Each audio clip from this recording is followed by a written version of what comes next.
لوگ سوال کرتے ہیں کہ بھائی ہر سال آتے ہو، ہر سال وہی ذکر ہوتا ہے، وہی مصائب ہوتے ہیں، پھر جب محرم کا چاند ہوتا ہے تو پھر تم فرش عذاب بچھا دیتے ہو، پھر سے ذکر کرتے ہو، یہ بار بار کی تکرار کیا ہے؟ یہ روٹین میں کیا ہے؟ تو تکرار کی ایک وجہ تو یہ ہے کہ اسلام میں ہر وہ چیز کہ جو اہم ہے اس کی تکرار کی گئی ہے۔ خاص طور پر ایک نبی خدا نے قربانی پیش کی تھی، ابراہیم نے اسماعیل کو ذبح کیا تھا، کرنا چاہتے تھے لیکن ان کے بجائے اللہ نے دمبا بھیج دیا، وہ قربان ہو گیا۔ اللہ کو ایک نبی خدا کی قربانی اتنی پسند آئی کہ ہر سال اس کی سنت منانا یہ تمام مسلمانوں پر، لہذا یہ تکرار کرنا۔ وہاں نبی خدا نے قربانی دی تھی، بچ گیا تھا، بیٹا ان کا بچ گیا تھا، یہاں 3 دن کا بھوکا پیاسا ایک نبی خدا کا نواسا شہید ہو گیا تھا۔ ہم ہر سال یاد نہ منائیں، ہم اس کی تکرار نہ کریں۔ اور جب تکرار انسان کرتا ہے، یہ تکرار ایک بات کا اعلان ہے، یاد رکھیے گا جتنے آپ یہاں تشریف فرمائیں، ایک بات کا اعلان ہے یہ۔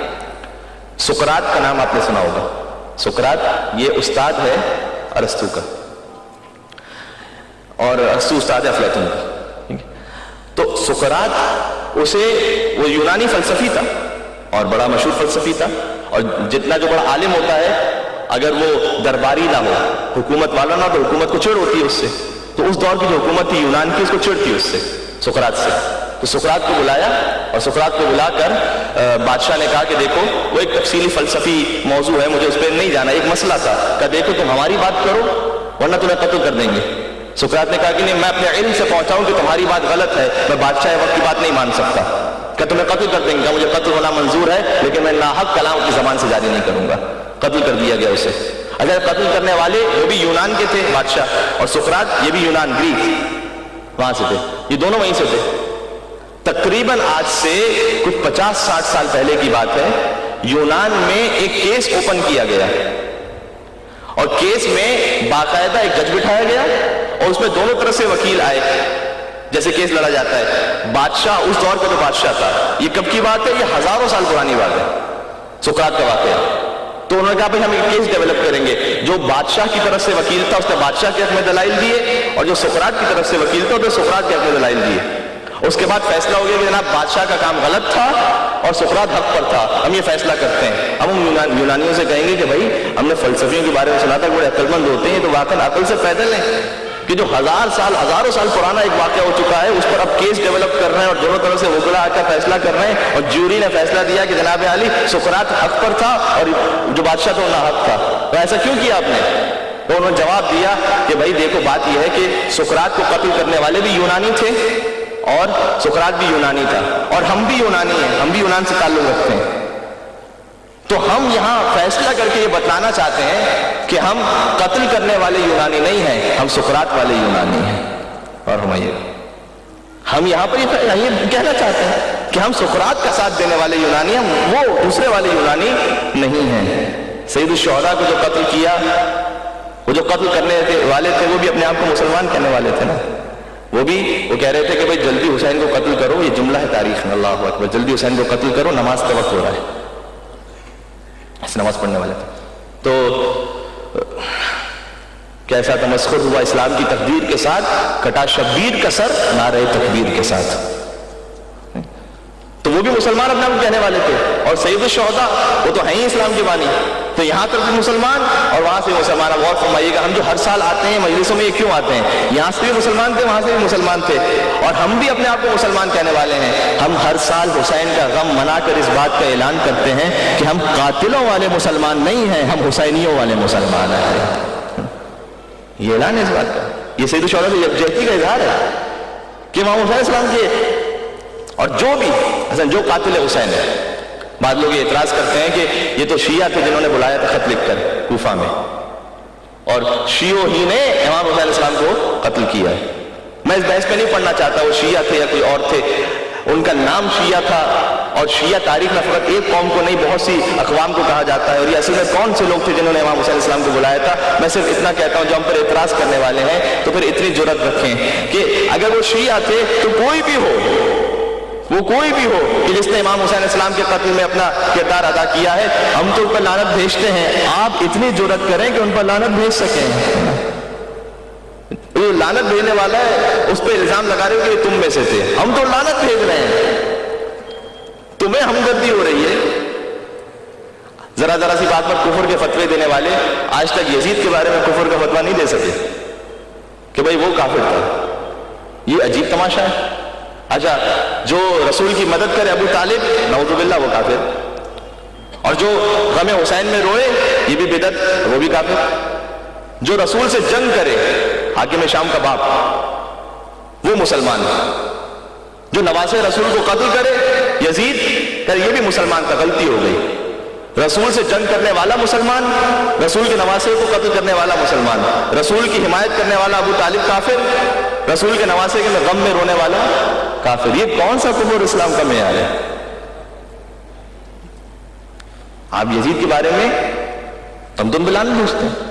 اور حضرت موسیٰ کو وحی کی تھی, پروردگار نے وحی کی تھی, کہا تھا کہ اے موسیٰ لو سألتنی فی الاولین والآخرین, تو اولین اور آخرین میں سے کسی کے بارے میں بھی مجھ سے دعا کر کہ پروردگار اس بندے کے گناہ کو بخش دے, تو لأجبتک, میں تیری دعا کو قبول کروں گا. اے موسیٰ میں دعا کو قبول کروں گا. ما خلا قاتل الحسین, سوائے حسین کے قاتلوں کے.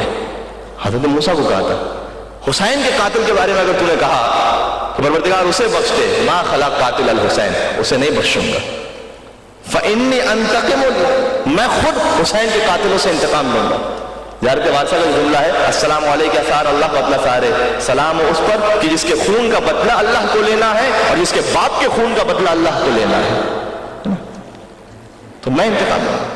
اور حسین کے قاتلوں میں کون کون, فقط یزید شامل نہیں ہے, آج کے دور سے ریلیٹ کر رہا ہوں اسے, عمر سعد, حرملہ, خدا ان پر لعنت کرے, یہ سب کے سب یہ تو ہیں, یہ تو حسین کے قاتلوں میں ہیں, پوری یزیدی فوج ہے. لیکن قرآن نے ہمیں اصول دیا ہے, یہ اصول یہاں سے لیتے ہوئے جائیے. کون کون قتل حسین میں شریک ہے؟ قرآن نے سورہ مبارکہ والشمس, بسم اللہ الرحمن الرحیم, والشمس وضحاها والقمر اذا تلاها والنهار اذا جلاها واللیل اذا یغشاها والسماء وما بناها والارض وما طحاها ونفس وما سواها فالهمها فجورها وتقواها.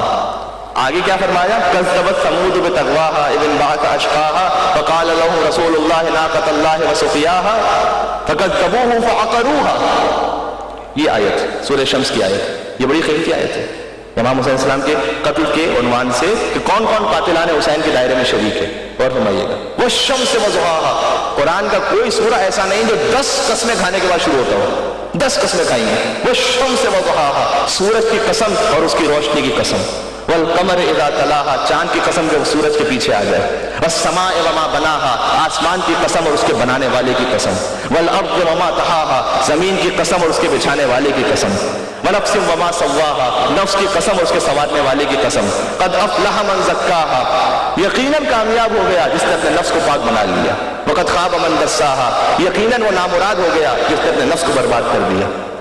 اس کے بعد آگے اور فرمائیے گا حضرت صالح کی قوم کا ذکر ہے. فَكَذَّبُوهُ فَعَقَرُوهَا, یہ وہ لوگ تھے جنہوں نے حضرت صالح کی اونٹنی, جو معجزہ تھا, سب جانتے ہیں نوجوان ساتھی, ان کے لیے گزارش کرتا ہوں اگر نہیں معلوم کسی کو کہ حضرت صالح کے دور میں جو ان کا معجزہ تھا, پہاڑ سے ایک اونٹنی باہر آئی تھی, اور وہ اونٹنی اس بات پر دلیل تھی کہ حضرت صالح نبی خدا ہیں, اور اسے اللہ نے کہا تھا کہ یہ میری نشانی ہے اور کوئی اس اونٹنی کو قتل نہ کرے. وہ چاہتے تھے کہ یہ اونٹنی گھومتی رہتی تھی اس علاقے میں, اور جو اس اونٹنی کو دیکھتا تھا تو کہتا تھا کہ بھئی یہ تو ناقہ صالح ہے, یہ تو حضرت صالح کا معجزہ ہے. تو کفار کو برداشت نہیں ہو رہا تھا, تو کفار نے اسے قتل کرنے کا ارادہ کیا. تو اللہ کی وحی نازل ہوئی کہ جو اس اونٹنی کو قتل کرے گا یہ ویسے ہی ہے کہ جیسے اسے آیت اللہ کو, یعنی اللہ کی نشانی کو قتل کر دیا. جو امیر المومنین کے لیے بھی رسول نے کہا کہ اے علی, تجھے ناقہ صالح کی اونٹنی کو کاٹنے والا وہ قتل کرے گا, یعنی اس کی نسل میں سے ہوگا. تو یعنی یہ اونٹنی اللہ کی نگاہ میں محترم تھی, یہ شاعر اللہ میں سے تھی. فَكَذَّبُوهُ فَعَقَرُوهَا, حضرت صالح کی قوم نے کیا کیا؟ انکار کیا. فَعَقَرُوهَا, اور قرآن کہتا ہے پوری قوم نے اونٹنی کو قتل کر دیا. یہاں اس جملے میں پوری قوم نے اونٹنی کو قتل کر دیا. مفسرین نے کہا کہ پوری قوم نے قتل نہیں کیا تھا, چند لوگوں نے قتل کیا تھا. یہ قرآن یہ کیوں کہتا ہے پوری قوم نے اونٹنی کو قتل کیا؟ کہ وجہ یہ ہے کہ قتل چند لوگوں نے کیا تھا لیکن راضی اس پر سب تھے. اور کیجئے گا چونکہ راضی تھے تو راضی ہونے کی وجہ سے قرآن نے کہا کہ جو راضی تھا وہ بھی اس اونٹنی کے قتل میں شریک تھا، چاہے فزیکلی اس کام کو انجام نہ دیا ہو، چند لوگوں نے کیا تھا، راضی ہونے کی وجہ سے سب شامل ہو گئے۔ حسین علیہ السلام کو قتل یزید نے کیا تھا، شمر نے کیا تھا، حرملہ نے کیا تھا، عمر سعد نے کیا تھا، لیکن وہ فزیکلی کیا تھا۔ قرآن نے اصول دے دیا، جو راضی ہو وہ اس کام میں، اس عمل میں داخل ہو جاتا ہے۔ اب قیامت تک جو بھی قتل حسین پر راضی ہو وہ یزید کا شریک ہو سکتا ہے، مسلمان نہیں ہو سکتا ہے۔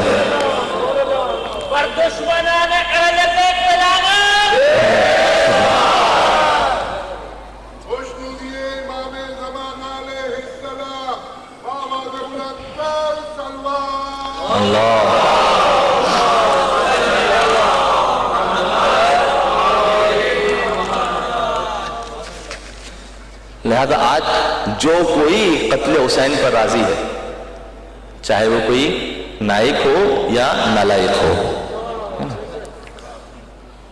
سب کے سب اس جرم میں شریک ہیں۔ اصل امام حسین علیہ السلام نے تو اپنا کیس اتنا اسٹرانگ کیا ہے، علامہ ذیشان ابن جوالی صاحب علی اللہ مقامہ، ان کے دہرے کے بہت سے جملے بڑے خوبصورت ہیں۔ ان کا ایک جملہ تھا کہ امام حسین علیہ السلام نے اتنا اسٹرانگلی اپنے کیس کو پٹ اپ کیا ہے، آج اگر کوئی یزید کی حمایت کرنے والا بھی ملتا ہے تو یہ نہیں کر سکتا کہ حسین کی مخالفت کرے اور یزید کی حمایت کرے۔ وکیل صفائی بننے والے ملیں گے یزید کے، اور فرمائیے گا، وکیل صفائی بنیں گے خالی یزید کے، بھائی یہ ہو گیا، ایسا ہو گیا، اسے تو پتہ ہی نہیں تھا، وہ تو ابن زیاد نے کر دیا، اسے کیا پتا، وہ تو شام میں بیٹھا ہوا تھا۔ کہ امام حسین علیہ السلام نے یزید کو اتنا داخل اسلام کر دیا، جو دل سے اسے چاہتا ہے وہ بھی حمایت پر تیار نہیں ہے، کھول کے نہیں کر سکتا۔ یہ سب کے سب شریک ہیں، یہ تمام قتل حسین کے جرم میں شریک ہیں، یعنی ان کا نام لکھا جائے گا، ان سے ویسے ہی حساب کتاب ہونے والا ہے۔ اور ہمارے تو لہذا ہم یہاں مجلس میں آ کے بتاتے ہیں کہ ہم حسینی والے مسلمان ہیں، ہم قاتلوں والے مسلمان نہیں ہیں۔ یہ تو ہم اس بات کا اعلان کرتے ہیں۔ لوگ سوال کرتے ہیں، کہتے ہیں کہ قرآن میں بتلائیے، قرآن میں کہاں ہے، قرآن میں کہاں لکھا ہوا ہے کہ وہ اس ساتھ ماتم کرو، اس ساتھ عزاداری کرو۔ جناب علی، قرآن میں تقریباً 6666 جو آیتیں ہیں، کیا اس میں پورا دین موجود ہے؟ کیا اس میں سب کچھ موجود ہے؟ اگر ایسا ہے تو خدا کی قسم تمام مسلمانوں کو چیلنج کر رہا ہوں، فجر کی 2 رکعت نماز فقط قرآن سے نہیں بتا سکتے، فقط 2 رکعت نماز فجر کی پڑھ کے بتائیں۔ آج رات گزرے گی نا، کل فجر، تو جب نماز کا موقع آئے گا تو جب نماز کے لیے آپ کھڑے ہوں گے، آپ کہیں گے اللہ اکبر، تو اللہ اکبر سے پہلے ہم نے سوال کر لیا، ہم نے کہا قبلہ کون سی نماز پڑھ رہے ہیں؟ کہا کہ فجر کی نماز ہے۔ تو ہم نے سوال کیا کہ کتنی رکعت پڑھیں گے؟ کہا 2 رکعت۔ میں کہا قرآن سے بتائیے، ابھی جو نماز پڑھیں گے آپ، نے کہا 2 رکعت، میں کہا قرآن سے بتائیے گا، قرآن میں تو نہیں ہے، سنت رسول میں ہے، تو سنت رسول سے ہم 2 رکعت نماز پڑھیں گے۔ جو فجر کی 2 رکعت نماز کے لیے قرآن کو کافی نہ سمجھ سکے، تو پورے دین کے لیے قرآن کو کافی سمجھے گا؟ پورے دین کے لیے قرآن کافی ہے۔ فجر کی 2 رکعت نماز نہیں، وہ تو قرآن سے نہیں ہو سکتی۔ تو قرآن میں کیا ہے؟ اقیم الصلاۃ، نماز قائم کرو۔ ڈیٹیل کہاں پر ہے؟ سنت رسول میں۔ ہاں کچھ چیزوں کی ڈیٹیل ہے نماز کے لیے، لیکن 2 رکعت نماز نہیں ہے۔ وہ کیسے پتہ چلے گا؟ اس لیے قرآن نے قانون دے دیا ہے، وما آتاکم الرسول فخذوہ وما نہاکم عنہ فانتہوا، جو رسول دے اسے لے لو، جس سے رسول منع کرے چھوڑ دو۔ اب جو رسول دیتے جائیں وہ آپ لیتے جائیے، اس لیے کہ رسول کون ہے؟ رسول وما ینطق عن الہوی ان ہوا الا وحی یوحی، یہ تو بات بھی نہیں کرتا، یہ وہی کہتا ہے جو وہی کہتی ہے، یہ تو اپنی مرضی سے بات بھی نہیں کرتا۔ وما رمیت اذ رمیت ولکن اللہ رمی، اے رسول یہ تیر آپ نے نہیں پھینکا، یہ تیر ہم نے پھینکا ہے، آپ کا ہاتھ تھا لیکن در حقیقت اللہ کا ہاتھ تھا۔ یہ مہر ہے زبان رسول پر بھی اور فعل رسول پر بھی۔ تو اب جو کچھ ہے وہ حکم خدا سے ہے۔ رسول اگر کسی کے لیے اٹھیں تو حکم خدا سے، کسی کو شانوں پہ بٹھائیں تو حکم خدا سے، کسی کو محفل سے اٹھا دیں تو حکم خدا سے، کسی کو من کن تو مولا بنا دیں تو حکم خدا سے۔ روزے کی ڈیٹیل ہے، یہ نہیں کہتے ساری قرآن میں بتلائیے، ایک ایک چیز دکھلائیے تو ہم مانیں گے۔ زکوٰۃ کی ڈیٹیل ہے، یہ نہیں کہتے ایک ایک چیز قرآن میں بتلائیے۔ حج کی ڈیٹیل ہے، یہ نہیں کہتے ایک چیز قرآن میں بتلائیے تو ہم مانیں گے۔ اس طریقے سے محرم کا چیپٹر ہے، بہت بڑا ہے، اس میں مرثیہ بھی ہے، اس میں عزا بھی ہے، اس میں فرش عزا بھی ہے، اس میں مجلس بھی ہے، اس میں ماتم بھی ہے، اس میں علم بھی ہے، اس میں جلوس بھی ہے۔ یہ ساری ڈیٹیل اپنے مقام پر، فقط ایک آیت قرآن میں موجود ہے جو سب کی تصدیق کرتی ہے، قل لا اسألکم علیہ اجرا الا المودۃ فی القربى مودت اہل بیت اجر رسالت ہے. اجر رسالت کا تقاضا یہ ہے کہ مجلس میں بھی آؤ, ماتم میں بھی آؤ, جلوس میں بھی آؤ, عباس کا علم اٹھاؤ, حسین کا صلوات بر محمد و آل محمد.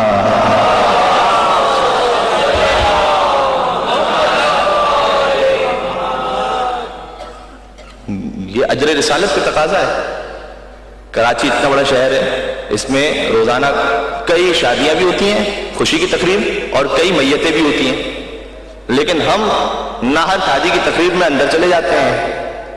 بھوک لگی ہو کسی کو تو الگ بات ہے, لیکن ویسے تو نہیں جاتے خوشی منانے کے لیے. اور نہ ہر میت جو گزر رہی ہوتی ہے وہاں بیٹھ کر آنسو بہانے لگتے ہیں.